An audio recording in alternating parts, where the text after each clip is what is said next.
is up, everybody? Welcome back to the Home Turf Podcast. It's me, Hunter Mitchell, joined here by my hosts, Braxton Dore. Justin Chen.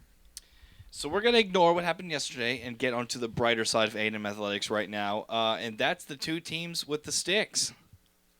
Well, the plates and the balls and the rest of the and the components. Yeah. Well, because I was like sticks, and I was like, oh, I guess lacrosse kind of sticks too.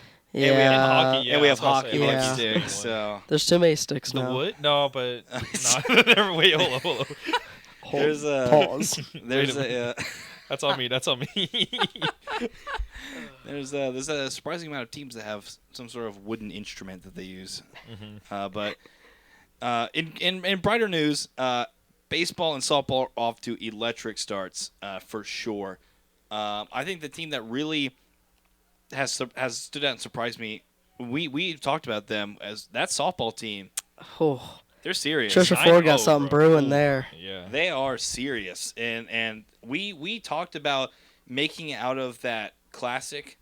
I think we said like 3-1. Yeah, I just think one is loss. Yeah, and Undefeated. they go undefeated. My Yeah, goodness. they crushed the competition. sweep Oregon, Oh. get a win over a God. really good San Diego State team who was ranked before that. Yes, Mhm. it was a back and forth game at first. Like San Diego State was not wanting to get put away, and then A&M does what A&M does best.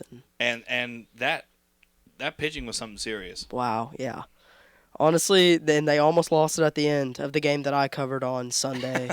they had a pitching change with I believe it was Levitt out for and she got in for Brooke Vestal took her spot. And so Brooke did not carry the weight too well. She started off walking two batters and then she pitched a home run and basically let San Diego State back into the game. And then they took over with I want to say it was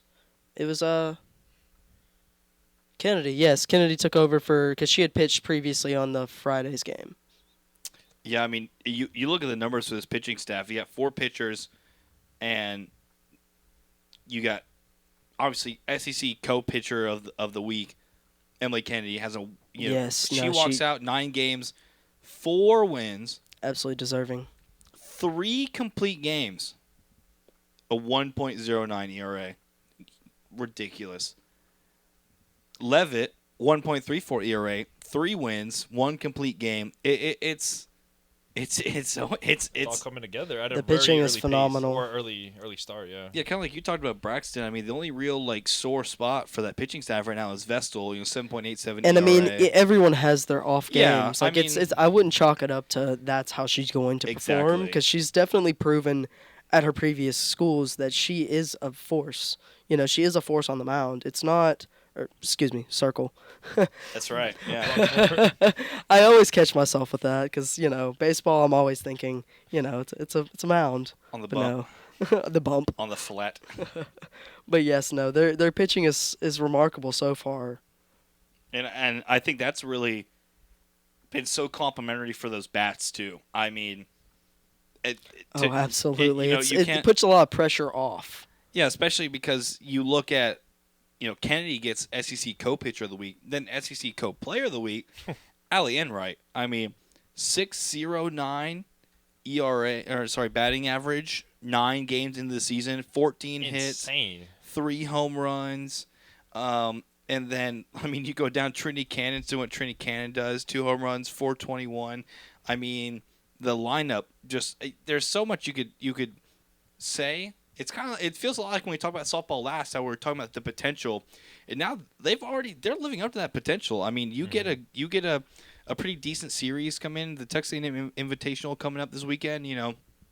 Get to play Kansas. That's a good Power 5 opportunity. Then you get some North Dakota State, some St. Thomas. It's the hard part of your non-conference is behind you. Yeah, no, this is definitely shaping well for going into conference play here in a few weeks. I mean, they're winning the game. They're winning all the games, really. I mean, they're undefeated right now. So it's not that they're not winning the games that they should.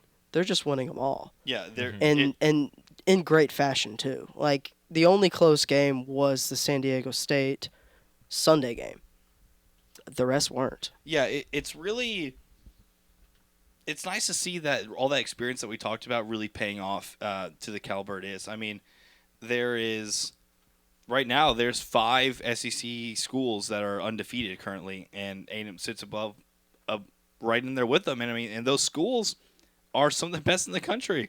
I mean, you got Missouri, you got Alabama in there, Georgia, LSU as well. I mean, it's a loaded lineup you've got in a loaded conference, and I think building up that momentum and that energy is huge, and getting up those non-conference wins against really good opponents like San Diego State, like I mentioned, Oregon, does a whole lot for you. And I think it proves to the country that you're for real, and I think that, Aggies always love to say, like a team gets ranked or a team starts doing good, like, oh, don't do that, come on. Unrank us. Yeah, like, if you want to win championships and you have to take need the to hard be road. good. I mean, you got to deal with the spotlight Absolute too. guts. That's a whole You nother. have to be good. UConn did not win the national championship last year in men's basketball, completely off the radar. No, They they were a had big attention. big blot from the get go. You're not going to come out of nowhere. I mean, it does happen. Ole Miss baseball a couple years ago, last team in the tournament wins championship. Things like that do happen occasionally. It's the world of sports, though. But if you're good, be proud of being good. And so, like, that's what I say about, like, this team. Like, keep on keeping on. You want that target on your back, I feel like. Exactly. It's like, Yeah. You like that target on the back. If you are a big enough target to be targeted, that means good things. Mm-hmm. That means you're good and you're doing what you're supposed to. Yeah, I mean, if teams are looking on their schedules saying, "Oh, look, we got to play," Undefeated. Undefeated A&M. Yeah, Exactly. I mean, and this goes for both softball and baseball. I mean, Yeah. all the teams that are coming here, and they're just like, wow, they got something going on. Yeah. You want to be the oh crap team. The team where exactly. you're looking on the and schedule they're looking like it. and going, oh crap, we have to play this team on the road, or we get this team. You know, like that's In Olson or at Davis, like that's. Ooh. I mean, because like again, we touched on it, but I mean, there's no real weak spot yet that they've been that they've shown. I mean, No. bats are coming alive. The pitching is elite, probably some of the best pitching in the country as a staff. I mean, again, As a whole, yes, I Yeah, would say so. Brooke Vestal doesn't have a bad game, and then You're perfect. you have no blots on your your ERA resume. as a team is like sub 2. Yeah. It's crazy. It's and then you got, like, we talked about transfers. I mean, you got like Jasmine Hill has come in 364, and then it's just so They're proving they were worth the hype. exactly. In the offseason. It's refreshing to see this team with experience in connecting all the pieces and building off of what they started last year, but they just have to keep on doing that going forward, especially with the rest of their non-conference as pretty mild as it is before you get into conference play. And we talked about it. They don't have the toughest conference schedule, which means that now we'll see what this team is capable of. There's a real shot that this team could be standing on top of the SEC at the end of the year. Yeah, I mean, no, you're right. I can't at this point right now. I can't see many contending. I mean, just with the way they've been playing against ranked teams and teams in general, there's no slowing down right now. Now, we'll see in these next few series if they have some obstacles that they need to overcome and see how they deal with that. But I think that pitching is going to do so much for you in terms of just the way I would compare it almost is like there was so many times during Rob Childress's era at A&M, because he was a huge pitching guy. He was the head coach but also the pitching coach, that A&M would lose like 2-0, 1-0 games just because like the bats weren't going, but they were getting that pitching. And so like this almost reminds me of that, but the bats are there. Yeah. Where I mean, Enright alone is knocking them out. I mean, she's being a monster at the plate right now. Yeah, and it's backed up by the rest of the lineup. I mean, all of the lineup. Yeah, there's over 5 hits is what I'm Yeah. seeing. Over 4 hits, and there's only been 2 series. Yeah, just no reprieve it's once you get one person out, then it's the next person, and then it's the next person. I mean, the whole lineup is hit. Because I mean, it's they're all hot. Because then you have to go from that, and then you go the other side where you're batting, and then you got Emily Kennedy, one of the best in the country in strikeouts. Yeah. You've got sub ERAs. It's just that's what you have to have, and this is gonna sound really stupid.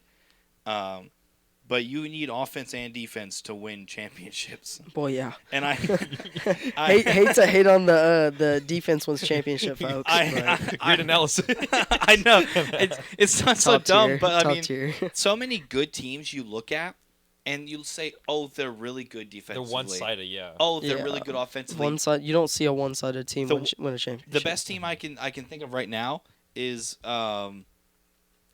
like again I always bring it back to basketball because that's my jam. Is Alabama right now? They offensively can beat anybody, 100 plus at any given night. but their defense Exactly. is a pretty big liability. Now they're getting better. Don't get me wrong, but I mean, and this just applies to all sports. You have to be able to be multifaceted, and I think that you can't. Again, I talked about You can't A&M. rely on one side Yeah, of the ball. A&M yeah. pitching used to be like always elite, but they were losing 1-2-0 games because they couldn't get the bats going. I think College World Series, 2 years ago, A&M had pitching struggles and they would have to out-hit people. It worked, but it didn't win a championship. You have to be able to be elite or at least borderline elite in both of those categories, offense, defense, any sport to succeed. You have to be multifaceted. It's just how it is. I'm sorry. I know some coaches like to prioritize certain things, but and I know that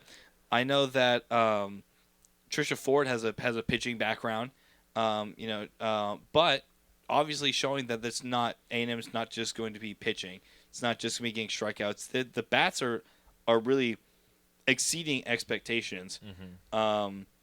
So I think you just look at that and there's nothing more to say than keep going. Yeah, keep Don't slow the down. momentum. Yeah, don't slow going. down. Don't choke up. Don't Don't play down to the competition like some other yes, A&M like teams. another A&M team. Yeah. Yep. But Yep. That's another story for another time. Right now we're on fire on the softball team. And, that's all there is to it. I mean, Emily Kennedy tied for 12th in the country in strikeouts. Wow. Yeah. I want to verify that. I mean, it's huge. I think for this team, it's just not all about not losing momentum and just keep building, keep doing what you're doing. Don't lose focus, game by game, and we'll see where the season takes you. I mean, by next week, you think like depending on how they perform at this this weekend's invitational, Still undefeated, low key. I see them possibly be worthy ranked top 5 in the country. I think you make it into the non-conference undefeated. I think you could very easily make that argument. I mean, again, you're not playing the most insane competition. No, but I mean, you look at who is in the Yeah. top right now, and there's several lost teams, like several teams that have lost consecutive Yeah. games, and And it's just like, baseball and softball are also just one of those sports that sometimes you drop those. oh yeah, and exactly, and it's like it just makes it that much more. I see that they're ranked. What is it? 17 right now, and there is, number 4 Washington loss, 5 Tennessee 2 losses, and there's several teams in front of us that like you look at their record and you're like, oh, why are so many undefeated teams so far back? But I feel like as the series goes on, as the invitationals get out of the way, we start to see who these teams really are, and we get a more accurate picture.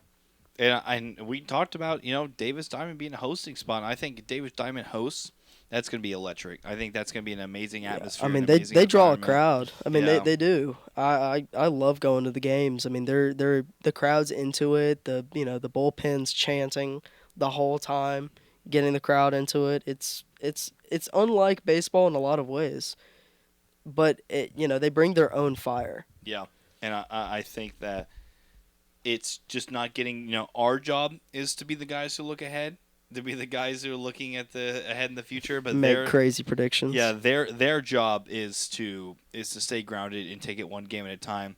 And on the other side of the ball, Braxton, you brought up brought up baseball.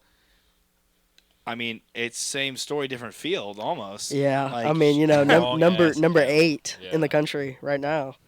And they're undefeated as well. Only gave up 1 run in that one Yeah, series against wow. McNeese.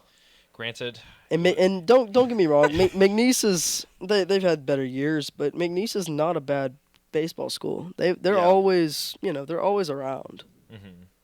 Justin has first-hand experience about. Justin got yeah. the wonderful pleasure of covering the only game that we was got hit by a cold front, 40 degrees, and I was. I didn't know whether we could wear a hoodie or like any long sleeves. So I was like, all right, I'm gonna just rock up the t-shirt in the press box. Everybody's wearing 3 layers. I'm like, oh my goodness. At least Shame. the windows are closed. They're like, oh Nope. wait, hold on, back up, excuse me. The windows are open. I was like, wait a minute, hold up, Yeah, hold one up. thing about Olson Oh, in that press box, goodness. unless it is torrential downpour, they will not be keeping those windows closed. Open them windows. I They're was praying for a always going to be homer. open. Strikeout after strikeout, 0-0 after like 3-4 innings. I was like, It's just edging you on. it is what just, it is, just and we're down teasing 0-1. you. At least we won the game. What's it called, steadfastly. But my God, it was a very ugly game. It was, and I think Coach Jim said, it was a very, like in cold conditions like that, nobody can hit, and Yeah. it showed. But it is what it is. But But hey, winning them gritty games is what Yeah, no, for sure. determines teams. that's good to see. But Any win is a good win. I think the best thing to see that Justin didn't get to see is just how many nukes are going over those walls. God I have bless. to see them from the highlight reels. Just some serious frozen ropes. I mean, we'll talk about the Lord Tubbington-sized Oh my elephant goodness, in the bro. room. Jace Laviolette is very Arguably easily the best MLB prospect. I mean, yeah, and Yeah. he has to be here another year. You ask yourself that question. You're like, put yourself in his shoes. What does he do? Does he help A&M I think- possibly well, go I- to the series again? I'm pretty sure he has to. I'm pretty sure if you commit to to a college, you have to you stay have to like to 3 your years. junior year, yeah. Yeah. Oh yeah. No. Of Yeah. course. I just mean like So- after this. Oh no, Oh, dude, I- negative. he's gone after that. Yeah. But I mean, but we'll stay in the now. We'll live in the now. We got he's to. went bonkers for us. Yeah, we'll get to that. We'll cross that bridge when we get there. like 2 years later. Yeah, but I mean, you look at where he's at now. Leads the country in home runs with 5. It's like with ease too. no doubters. Yeah. Like they as are, a sophomore. and getting national attention. I mean, Crazy he's been getting national attention media wise. I mean, for quite a while. yeah, all off season. Don't get me wrong, but I mean, now there's casuals who are taking note. Where it's like, who is like this Jason Laviolette guy is serious. MLB? Oh yeah, MLB. Yeah. And everyone Slowly listens to that. becoming the face of A&M baseball. And then not only that, and I was talking to Cade, who is former host, no longer with us. current roommate. I was talking to him about it, and it's exceedingly rare, especially for A&M. I can't even think. The last time I can think of having a lineup that hits like this, 2016. Boomer White, SEC Player of the Year, is who I think of now in the booth. Shout out Boomer. Is like whenever we get through Laviolette, right? Then you get Braden Montgomery. And you're like, okay. All the transfers have been just like softball have been doing their jobs. It's been such. Besides that one cold day, of course, it's been a hot start to the season. They've definitely exceeded expectations. I mean, your 9 holes hitting 538. Yeah. Your guy who theoretically is supposed to be the worst hitter on the lineup He's hitting over half of his is pitches. leading the team in batting average. I mean, that alone is just a crazy statistic. I mean, That's like, just, wow. going through all the transfers. I mean, you look Ali Camarillo hitting 538 with a home run, 3 RBIs. Ted Burton hitting 500. First game, 1 home run short of the cycle. That's crazy. 5 shot. Right? Yeah, five RBIs, and then go down. Hayden Schott, guy's first home run the other night, just an absolute beamer right into Section 12. Just no more doubt. than half the lineup already has homers. Yeah, Braden Montgomery. That Yeah, speaks for itself. I mean, all you're missing is Gavin Grahovic, Jackson Appel. And even then, like their numbers are still pretty good, especially, especially for Gavin. 429, like as a freshman. Exactly. Oh my goodness. Him and Blake Binderup, both really stud freshmen that have been showing out. I mean, you're kind of spoiled for choice. Like I like You really are. like I this mean, is the first time an A&M lineup in a very very very long time It's hitter after hitter after hitter after hitter. has It's just been insane. yeah. dogs. You really have to like run that gauntlet of there's no reprieve. There's no relief for a No. pitcher because and even Schloss said the same thing of like, whoever's facing Jace Laviolette and then Braden Montgomery and then Hayden Schott, good luck. Like like that's Yeah, like that's all I can say is good luck. I mean, come on now. I mean because the last time I would think about something like this would be 2016. You have again like I mentioned Boomer White, Nick Banks, who had like really high preseason aspirations coming into that year. Michael Barish, another one. J.B. Moss, Corbin Martin. I think all those guys would probably be the last time you could identify because I mean that team could seriously score some runs. I mean I remember they opened that regional they hosted. I think game 2. I think they played Wake Forest. I think it was some black and gold school, and they blew the smoke off of them in the regional. It was by like 20 something. Jesus. Yeah, Damn. like they were absolutely just they could seriously score some runs, and that was the last time I can really identify. Last time an A&M team what offensively looked like this team. Now it's early. Looked like this team does. I mean, let's see. Scroll down here. Yeah, it was Wake Forest. Yeah, so they went against Binghamton 4-2, and then beat Wake Forest 22-2. Jesus. And then win the final game 8-2. The fact that we have that potential like score in offensive firepower. Yeah. Like, again, Jesus. Yeah, we haven't even talked about the pitching either. The much improved pitching like God. so far. I mean, you look at the pitching. Ryan Prager comes off Tommy John surgery It and goes ballistic. just deals, just absolutely deals. He goes, 5 innings of work, no earned runs, only a hit. Yeah, only one singular hit. And then Shane Sadeo, same thing, 5 innings, only you give 4 hits, but no earned runs. Chris Yeah. Cortez got you really good minutes on that midweek. Gave up 2 runs, but you see he's still producing. I mean, they're still all. Yeah, but even then, not even earned runs. Yeah, no, they're not. So I mean, you go almost 6 innings, no earned run. You got 3 guys in the season already who have pitched Yeah. over 5 innings with no earned runs. Oschenbeck out of the pen, probably your lead reliever this year. He's very good. Yeah. It's just it's a lot. I mean, Justin Lampkin, he gave you 3.2, 3 2/3 of an inning.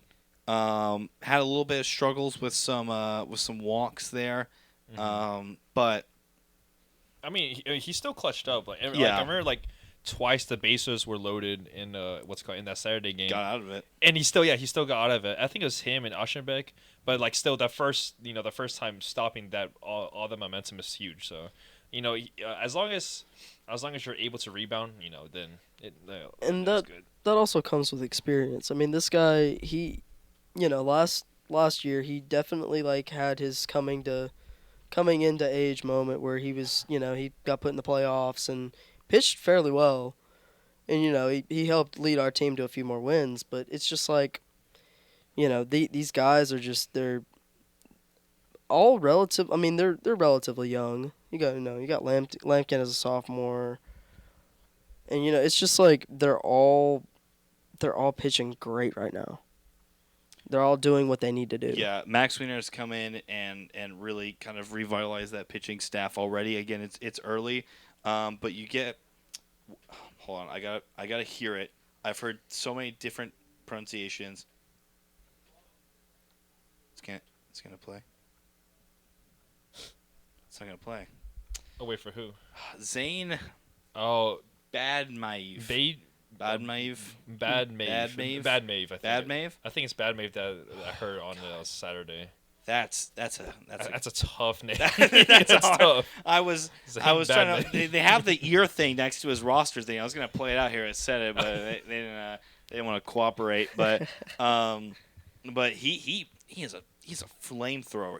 He's huge too. Yeah, I like think he was 6'8". Hey, yeah, no, yeah, I saw him on Saturday. I was like, He's wait a minute, hold yeah, up. he's Good gigantic. Lord. Yeah, he's huge. So dealing with a baseball in and- his and- hand. and- 270. yeah, Put that boy in a basketball uniform now. Put him in a Yeah, football put him in uniform. Put him at middle linebacker. What are you talking? Shit, I don't know. At this point, It's basketball needs him more. He throwing flamethrowers, man. He was ripping those fastballs in there. I liked what I saw from him. Really interested with that Brock Peary. I'm a sucker for submarine throwers. I think he's to do with a crazy. Yeah, Okay. he's a sidearm. Yeah. I love it's just It's so just pretty, bro. That's It's that's his pretty. first picture that pulls up on the website as well. it's It's that classic sidearm. that sidearm Looks is a little Mahomey. It does look a little Mahomey.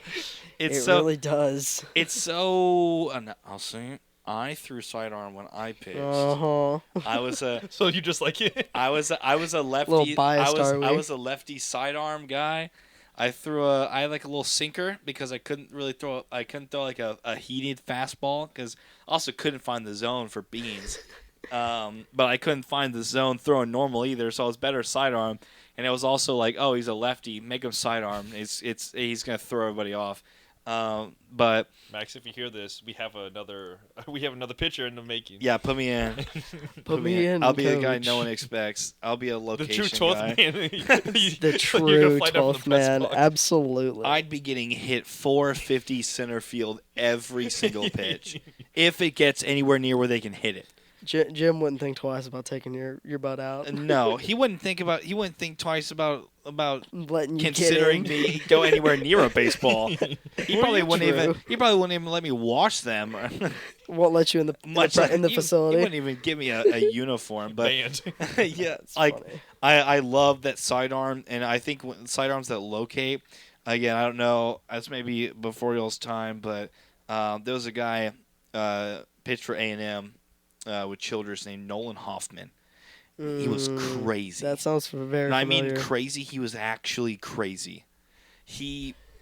What he was known for. He was a submarine thrower, but he would put his glove up to his face, and he would like Stare down the guy? and he would talk, and he'd be like, "Come on, come on, let's go." Oh my goodness. I would like snarling, like, "Come on." full on. Yeah, no, I'd pee myself. He was nuts, but he was one of the best relievers I've ever seen.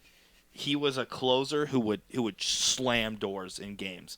Like, he was absolutely nuts. And I think he's with the Mariners organization right now. But man, he was electric. Loved him. Let's see. I'm trying to see what his college statistics were. Oh, looks like he's with the Orioles organization right now. So let's see. College. Yeah, look at this. 2018 A&M. He is 4-1 record. For the season, had a 1.15 ERA. Youch. Damn, Yeah. that's impressive. 53 strikeouts to 12 walks.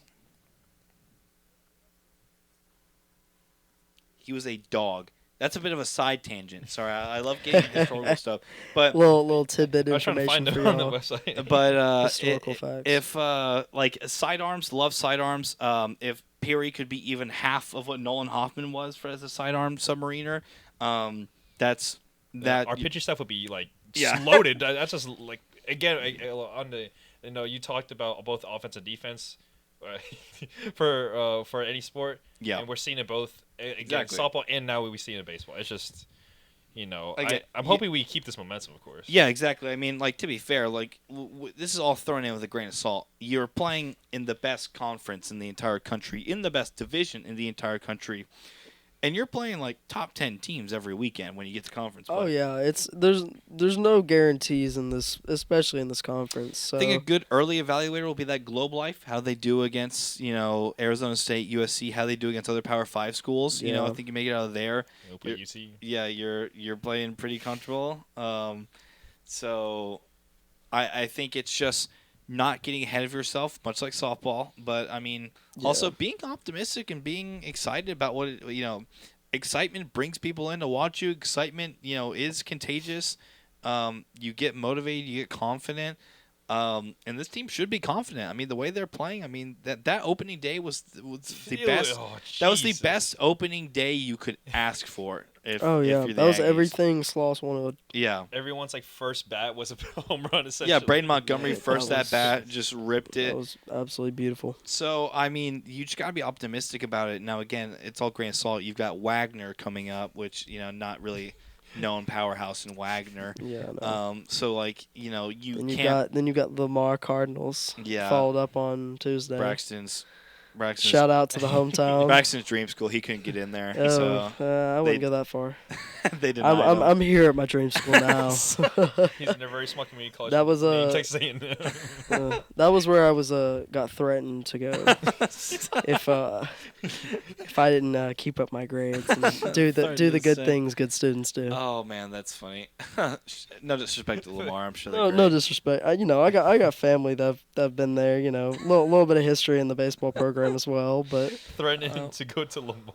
That's but yeah, good stuff. that was the plan number 2 for us. Yeah. So I mean, with baseball going ahead, this is really like the time of the year where it's like you're not winning because like it looks good if you win. It just looks bad if you lose. Yeah. So- No, at this point, these games can only hurt you. Yeah, really. so I mean, you really just warming up. Like you need to take advantage of what you're doing, but also do not let your foot off the gas because you got to keep that foot has to be cemented onto the gas by the time conference play shows up because absolutely. you're playing the best teams in the country. So it's just keeping that momentum going forward and for both teams, not slowing down. But in terms of momentum, I think our momentum stops here for this episode. This has been the Home Turf Podcast. I'm Hunter Mitchell. I'm Braxton Dore. I'm Justin Chen. And we will catch y'all next time.